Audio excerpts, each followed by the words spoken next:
Good morning, everybody. It's just me and Sue in class today, so it's a fun day. Yay, 2 people. Michaela just showed up. But that's okay because it's a lecture day, so it's pretty easy for y'all to follow along, hopefully. And like our post-Freudians, I've spent some time finding videos of the folks we're going to talk about to try to make everything a little more come to life instead of just, words on a screen. So I'm going to go ahead and share screen with sound. Okay, and give me just a sec to take attendance, and then we'll go ahead and dive into everything. There we go.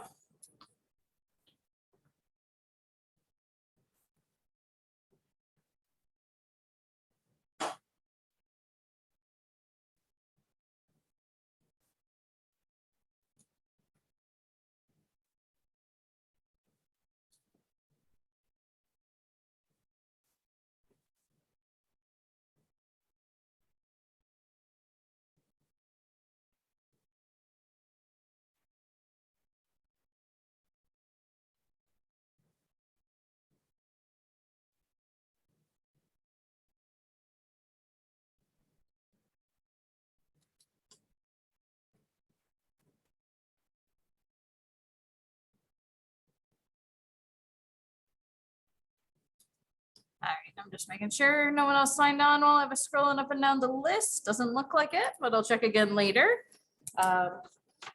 So welcome. Just a couple quick things to remind you. So we're going to be covering humanistic and existential theory today and Monday. Next Wednesday, we have another discussion day with some readings related to that. And then next Friday, a week from today, I will probably open the exam before that, but it's when the exam is officially opened. And then you have until after fall break to turn it in, because a week from Monday, the 17th, is fall break. So we're gonna roll with that. So you'll have a little more time. Last time the take-home essays I need to stop calling them take-homes and in class because it's all take-home now, but the essays are already posted if anyone wants to start working on them. And then we're going to go ahead and get started here.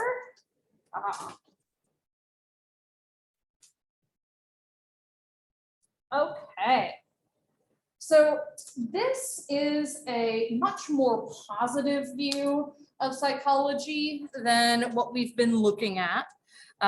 This is existential is in its own way. There's certainly some like existential gets a little dark sometimes, but humanistic in particular is pretty positive. So there is an example here, and I'll just read it through for y'all. So there are 2 different ways, and I'll sort of put back here, that you could maybe respond in different situations. So this is an example of like a kid with his dad. And the son comes home and says, "I'd like to punch that Michael in the nose." And in the first possible response, the dad says, "What happened?" And the son said, "He threw my notebook in the dirt." And the father says, "Well, did you do something to him first?" And the son says, "No." And the father says, "Are you sure?" And the son says, "I swear I never touched him." And the father goes into this like very stern talk. And so the son just says, "Oh, I can't talk to you." As opposed to situation B, same initial prompt, son might come home and say, "I'd like to punch that Michael in the nose." And the father says, "Boy, you're angry." And the son says, "I'd like to push his face in." And the father says, "You're that mad at him. You know what that bully did? He grabbed my notebook at the bus stop and he threw it in the dirt for no reason." And the father just says, And the son says, "I bet he thought I was the one who broke his dumb clay bird in the art room." And so the father says, "You think so?" "Yeah, he kept looking at me all the time he was crying." And the father says, "Oh." The son said, but I didn't break it, I didn't. So the father says, you know you didn't. And the son says, well, I didn't do it on purpose. I couldn't help it if that stupid Debbie pushed me into the table. And the father says, oh, so Debbie pushed you. And the son says, yeah, a lot of things got knocked down, but the only thing that broke was the bird. I didn't mean to break it. This bird was good. And the father said, you didn't really mean to break it. And the son says, no, but he wouldn't believe me. Father says, you don't think he'd believe you if you told him the truth? And the son says, I don't know. I'm going to tell him anyway. And so the second way of approaching this is the humanistic idea that it's a lot of validation.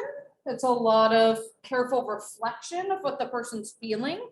And it's helping the person discover on their own the best solution to their issues rather than telling them. So the humanistic approach is fundamentally different than psychoanalysis. So psychoanalysis is analyst-centered, it's therapist-centered. It's focused on the analyst being the expert, sitting behind the patient to be this screen for them to project onto. This approach is person-centered. You'll also hear it called client-centered because we call our patients clients in therapy settings. And I love this quote: to get a butterfly requires the proper circumstances and some patience and acceptance. And this is a profoundly humanistic idea that you can't force something. You instead have to wait and guide and support. So the premise of humanistic psychology is that to understand a person, you first have to understand their own unique view of reality. So I'll say that again. To understand a person, you must understand their unique view of reality. So studying the mind is fundamentally different here than within the unconscious forces of psychodynamics, right? It's really focused on self-awareness. And from studying other things, the mind is aware and it starts to realize it is also being studied. So this is something in modern times we know as metacognition, like thinking about thinking. But the goal here in humanistic psychology is to seek to understand things, seek to understand. And what are we trying to understand? Things like awareness, free will, happiness, and the many related aspects of the mind that are uniquely human and give meaning to life. So again, very positive, very sort of uplifting. And do people have free will? And if they do, what does it mean to have free will and how is it possible? So again, one of the things we touched on about Freud is that, he didn't really think people had free will. He thought we were controlled by these forces in the mind. And so he thought we didn't have control over things, but humanists really do believe people have free will and that people can sort of make their own way. The root of this is what is called phenomenology, which is our conscious experience of the world. Our conscious experience of the world. It's everything we get through our five senses. So what we hear, see, feel, but it's also everything we think and how we interpret what we see and experience. Some good quotes, good examples of phenomenology. So Talman said, we do not see things as they are, we see them as we are. That it is our view of things that makes things certain ways. I don't know if anyone else in here watches John Oliver. And last week tonight, this week he did a really good segment about museums, for example, and how museums will have artifacts that have been stolen and plundered, and they're like, look at this art, and meanwhile it's like religious iconography that's really important to a culture, and so a lot of cultures are trying to get them back, right? So seeing things as we are really makes a difference. It is not things in themselves that trouble us, but our opinions of those things. And this is something that will permeate into the cognitive therapies, the cognitive social learning theory that we'll talk about later in the semester as well. The idea that it's not the events, it's not what we experience, it's how we interpret those experiences. So phenomenology is at the center of humanity. And to humanists, phenomenology is psychologically more important than the world itself. So the idea is that reality exists, but we have to perceive it for it to matter. Sort of the tree full, if reality exists in the forest and no one's around to see it, does it exist? I don't know. It's a little too philosophical, right? But the idea is it's our interpretation of reality that we see. So phenomenology is this basis of free will. And one of the important constructs related here is construal, which is a person's particular experience of the world. So how we construe, construct, interpret the world. And everyone's construal is different, but they form the basis of how you go about living your life. And free will is achieved by choosing your construal. So Rogers argued that we can actively choose to decide how we're going to look at the world. These form the basis of how you live your life. Your construal will determine what goals you set for yourself, your perceptions of obstacles in your way and how to overcome them, and also whether you perceive opportunities around you. So the big name here, and really the founder of humanistic psychology, is Carl Rogers, who was an American psychologist. And again, his perspective is sometimes called person-centered, sometimes called client-centered. It focuses in on client-centered just because he was a therapist by nature. And so he thought a lot about this in the context of therapy. Some interesting trivia, especially this week, which is when the Nobel Prizes are being awarded this year. So Rogers was actually nominated for the Nobel Peace Prize for work on national intergroup conflict in South Africa and Northern Ireland. And another piece of trivia about Rogers is that there was a study looking at citations and recognition of psychologists in 2002. And he was recognized as the 6th most eminent psychologist of the 20th century. And if you just looked at clinicians, he was second only to Freud. So he's very influential.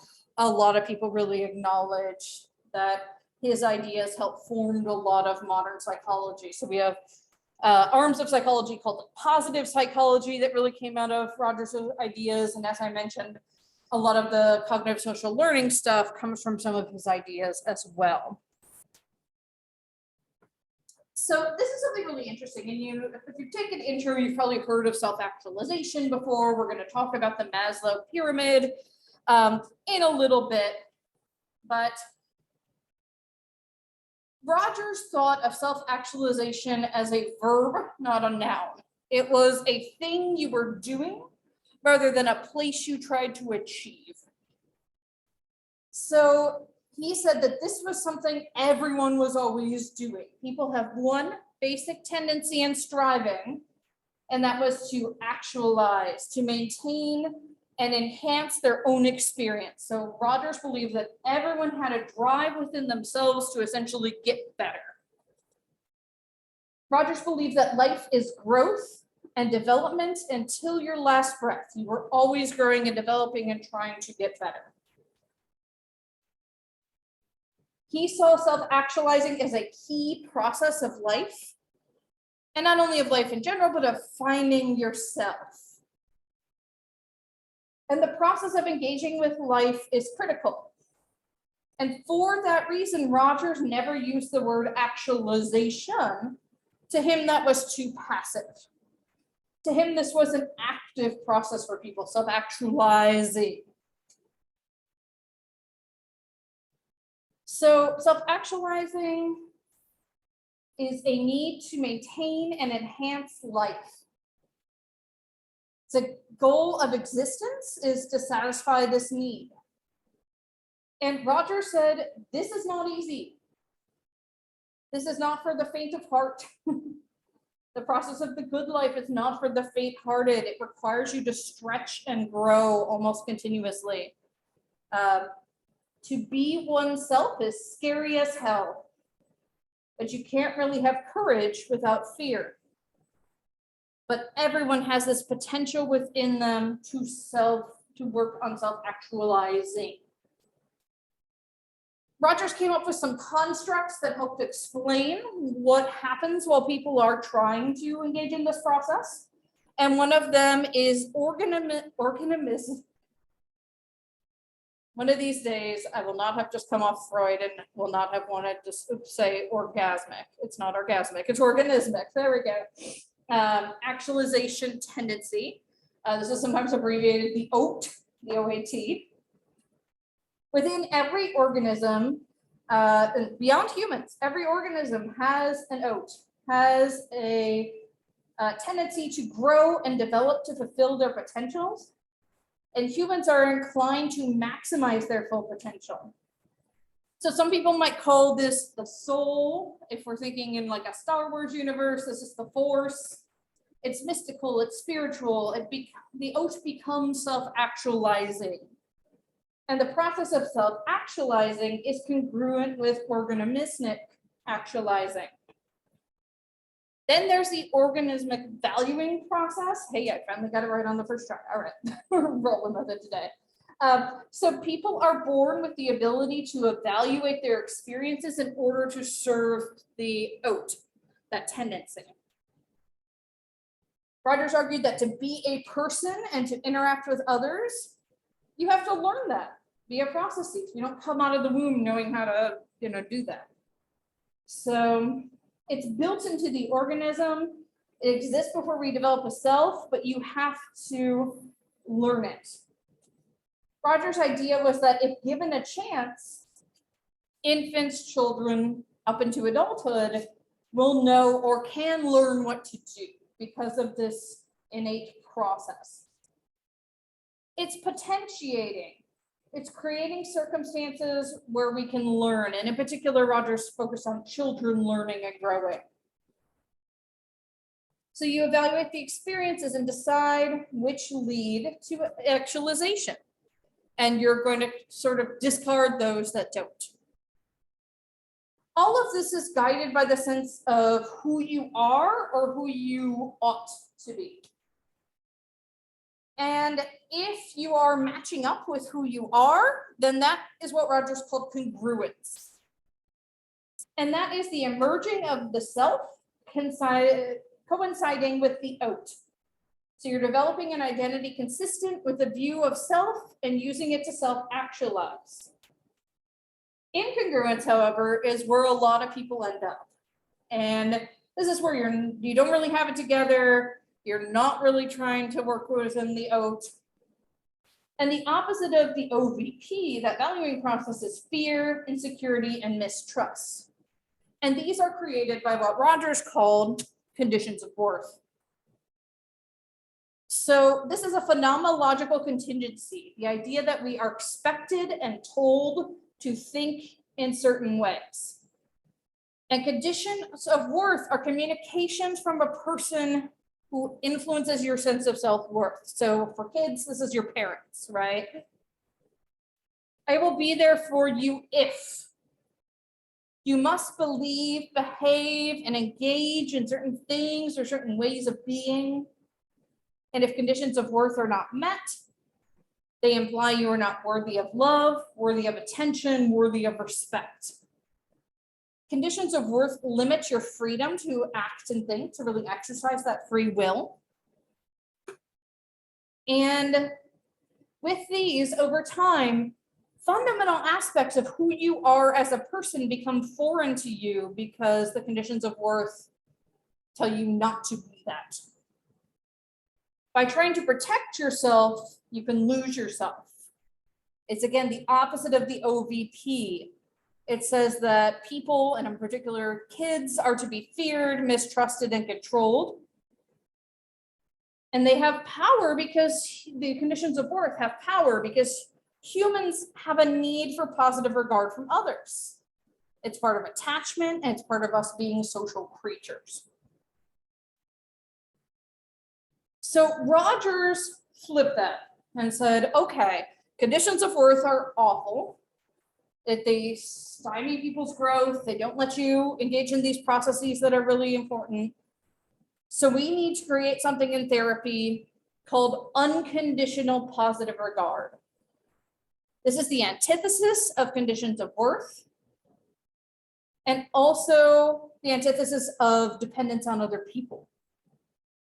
Rogers thought that creating this unconditional positive regard in therapy gives people the opportunity to come up with a new self-concept and get closer to their actualization tendency and their valuing process. It was his goal in therapy, but also in teaching other people, and also just Rogers' goal in existing and being was to create unconditional positive regard for everyone around him. So to that end, he developed his form of psychotherapy called client-centered or person-centered therapy. And the therapist tries to develop a genuine and caring relationship with the client and provide that unconditional positive regard. So the role of the therapist is just that, to provide that unconditional positive regard, to be genuine. To Rogers, this was a huge part of it. The client has to believe the therapist is genuine. And also to have accurate empathy. So we said we should be empathetic, but we shouldn't lie about it. So if someone tells you about a horrible trauma they experienced, you shouldn't be like, oh, I totally understand. Because they know that's not true. Instead, you can be like, that sounds like such a horrible situation, and I really feel for what you've been through. So you start to help the client perceive their own thoughts and feelings without the therapist seeking to change them in any way. You try to make the client feel appreciated no matter what they think, say, or do.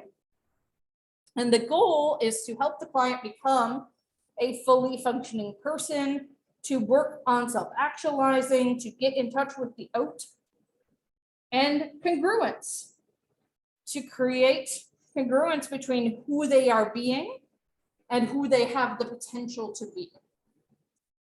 So again, trying to help the client become this fully functioning person.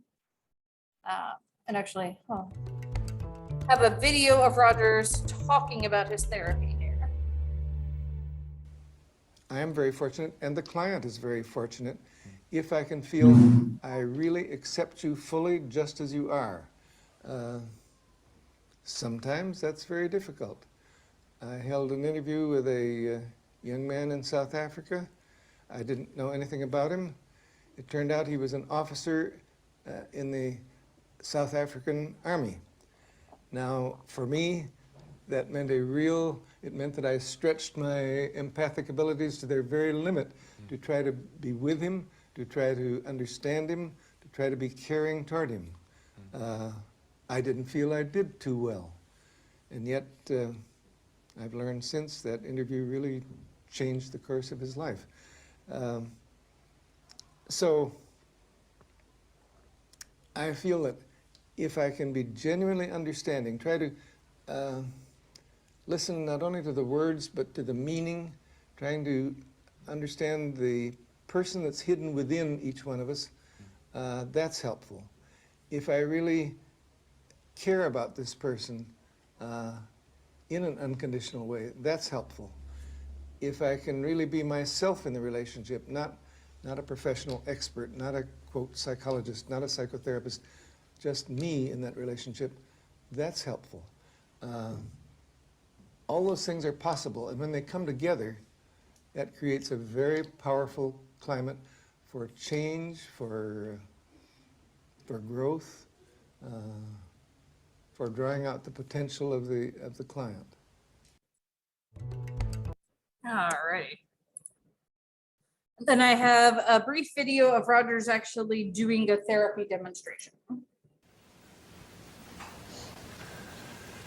ahead. Hi. A lot of different setup here. I don't know what you might like to talk about, but I'm very ready to hear. Okay. Some of my concerns have been that my fears and my feelings about being competent and fears of dealing in situations, afraid of the unknown. I've been working at the same job, the same type of job for 19 years, which is a technical job. It's why I'm in it, and it's a very easy job. And I feel very secure in it. And last year I finished up my undergraduate work because I was interested in possibly doing counseling, being a counselor, because to me it's meaningful to communicate on a deeper level, and just for that reason alone I wanted to get into it, because that seemed to be very meaningful. But I feel like I've been procrastinating. I haven't been really pushing for it or asserting myself in doing it. And I think it stems from, am I really able to do it? Will I fail at it? Will I leave the safe, secure situation that I've really been coasting? And I feel a lot of my life is coasting, just whatever is easy. I gather you feel a lot of fear about taking the next step, or really stopping coasting and really getting involved in what you want to do. Yeah, that's true.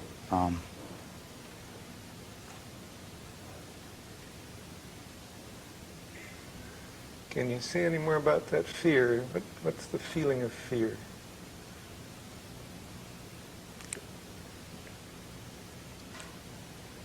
The feeling of fear isn't so immediate because I'm not doing it. I'm not taking that step. But it's like I find myself somehow evaluating myself, a lot of the time. Will I be able to do it? What if I fail? If I do get involved in counseling and I'm nervous and afraid, I won't be a good counselor. I don't have enough knowledge about it.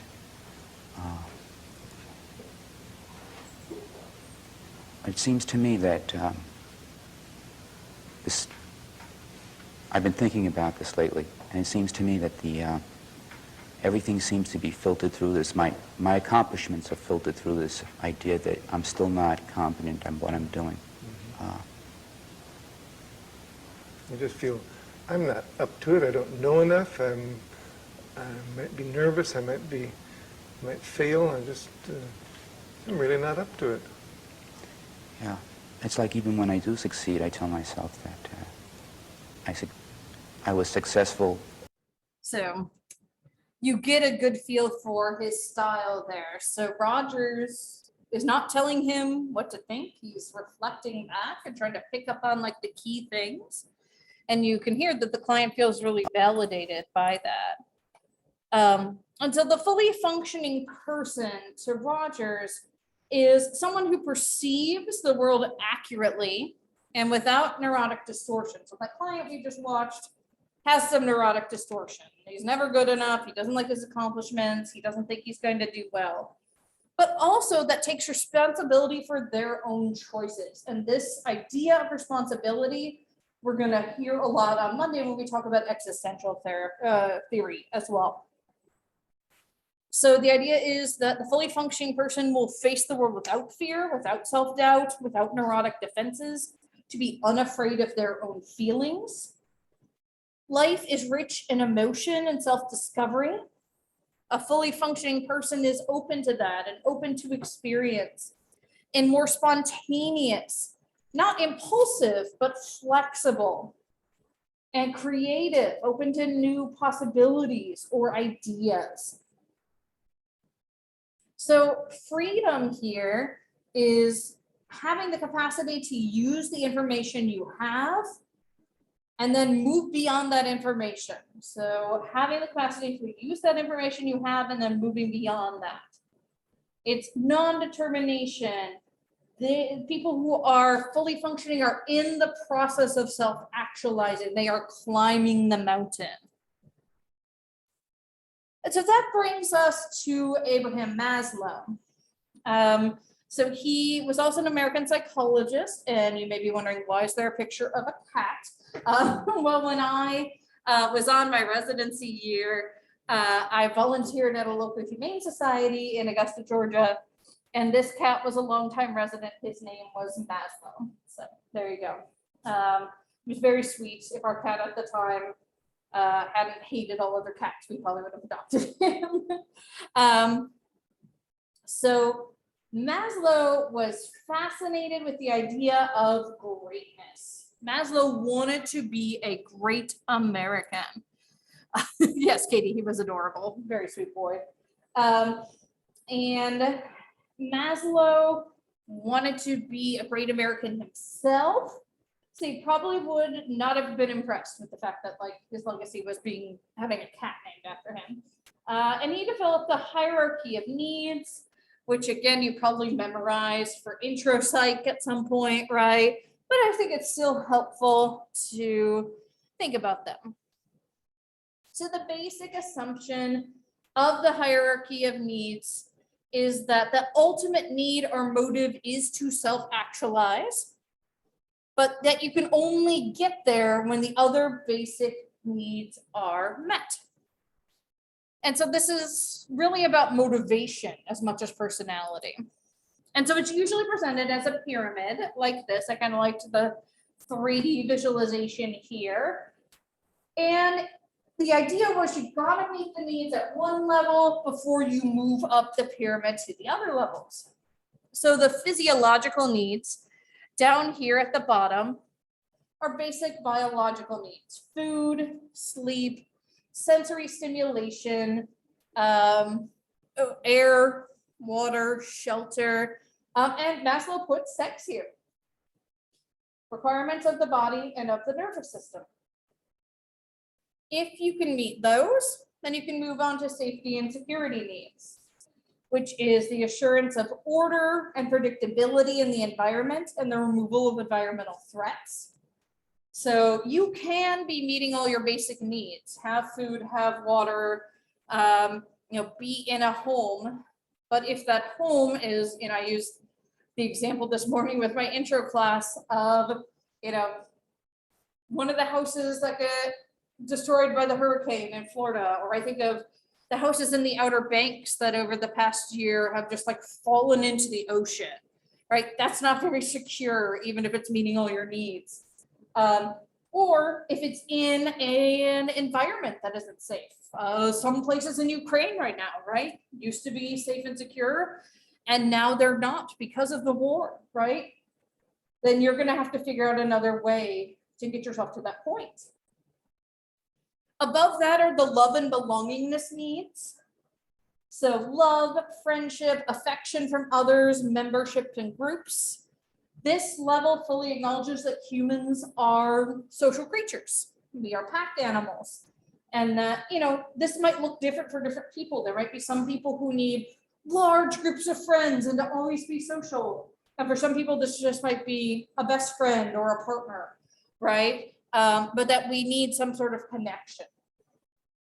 Maslow said once you got there, then you could go up to the esteem needs. And those are recognition and appreciation from other people of what you can do, leading to confidence in your own abilities and to independence.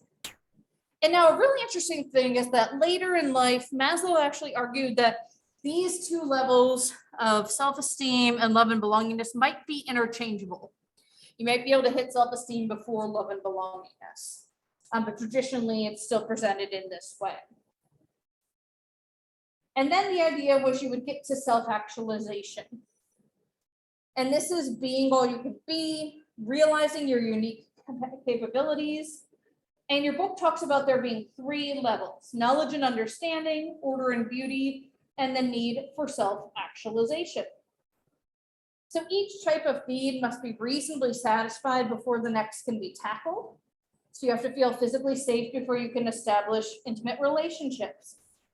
You must have experienced some form of intimacy, again, can be romantic, can be friendship, before you can move on to seeking out the esteem of others and so forth. Again, a lot of times, and I'm guilty of this too as an intro prof, we just tell people to memorize these, right? And by doing so, we can lose sight of the reason they were created. Maslow had the idea that basic needs are powerful. And when satisfied, you move the hierarchy, and then you move on to something that he called B values. And so I have a quick video of him, and then we'll talk more about B values. By asking Dr. Maslow about the history of the development of his concept of self-actualization. Well, to go back to 1935, which is the best place to start, when I came into New York City from the University of Wisconsin and was exposed to all sorts of people, all sorts of ideas, to anthropology, I started writing a book on abnormal psychology, and the question of normal people came up there. What I did was, without thinking of this as a research, but sort of as a private interest, it's the way one does things unofficially, was to just hang around with people that seemed to me to be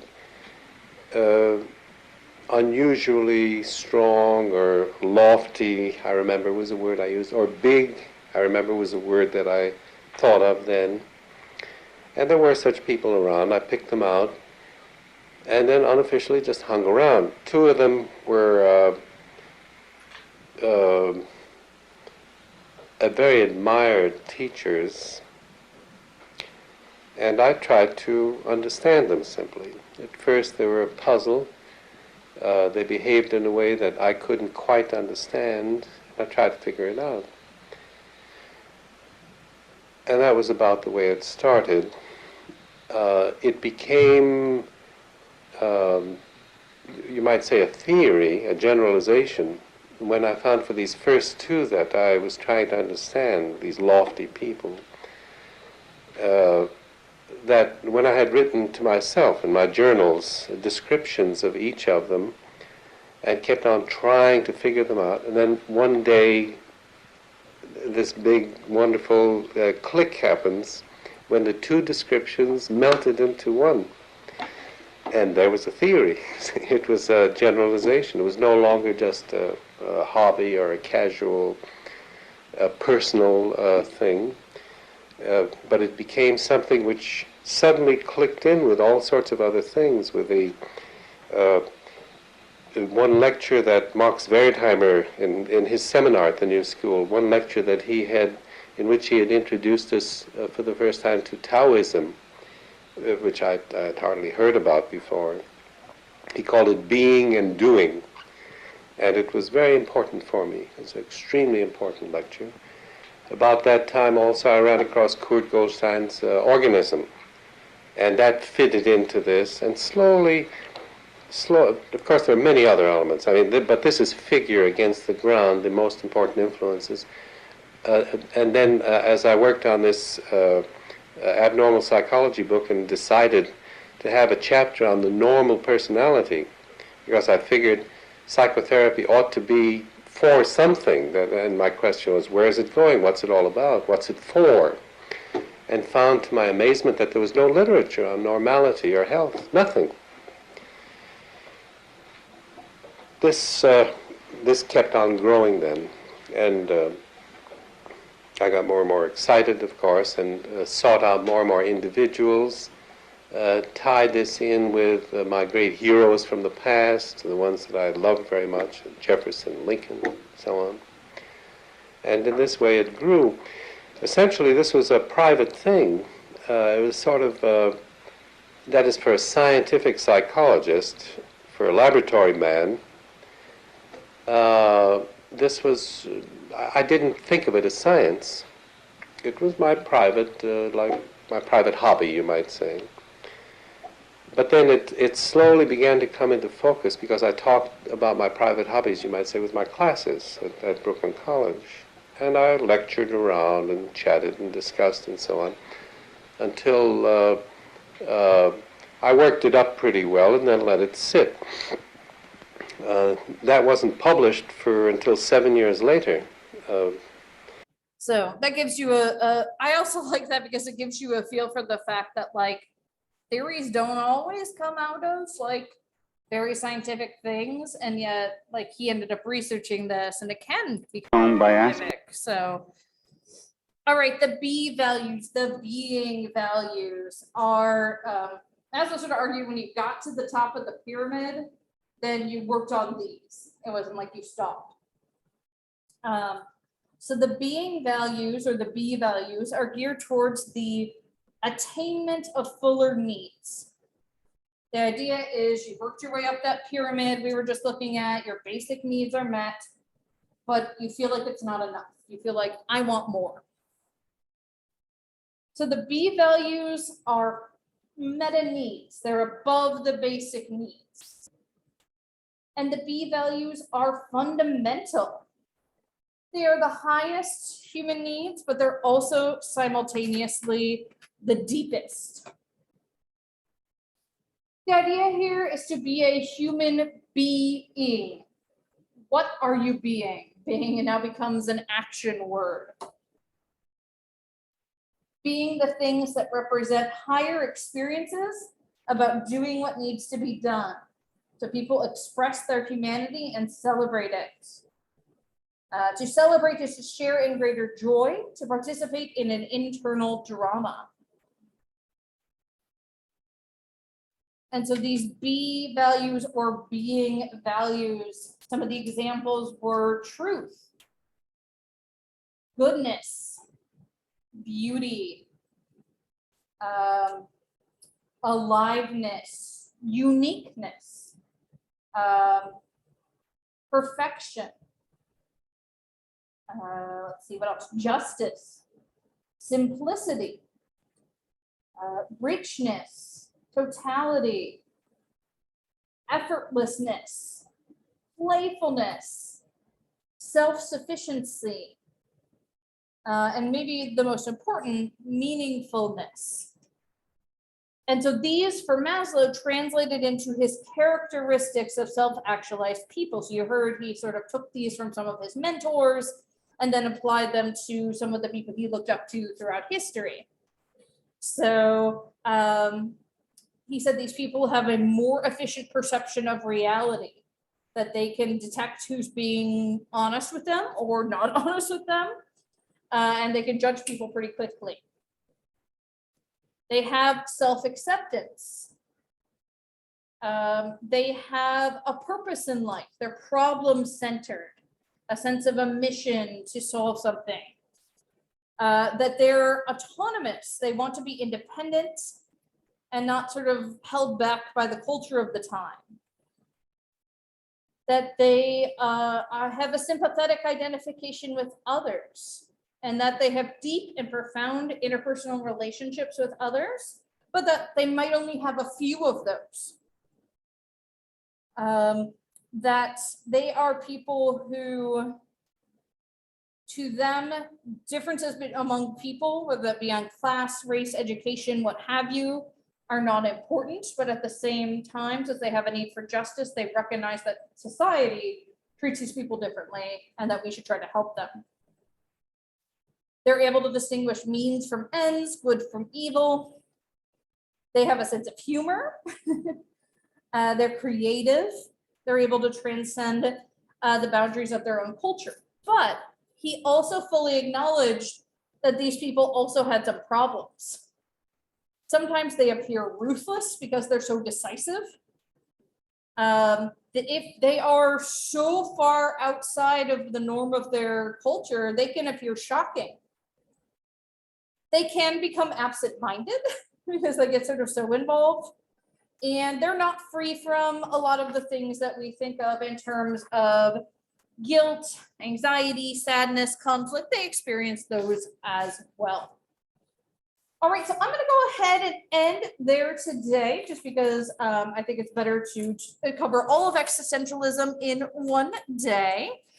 Thanks for signing on to Zoom, folks who were able to do so, and thank you very much to Sue and Michaela for coming in person. You got a lot more eye contact for usual, so hopefully that wasn't too weird. And I will see you folks on Monday. Enjoy homecoming weekend.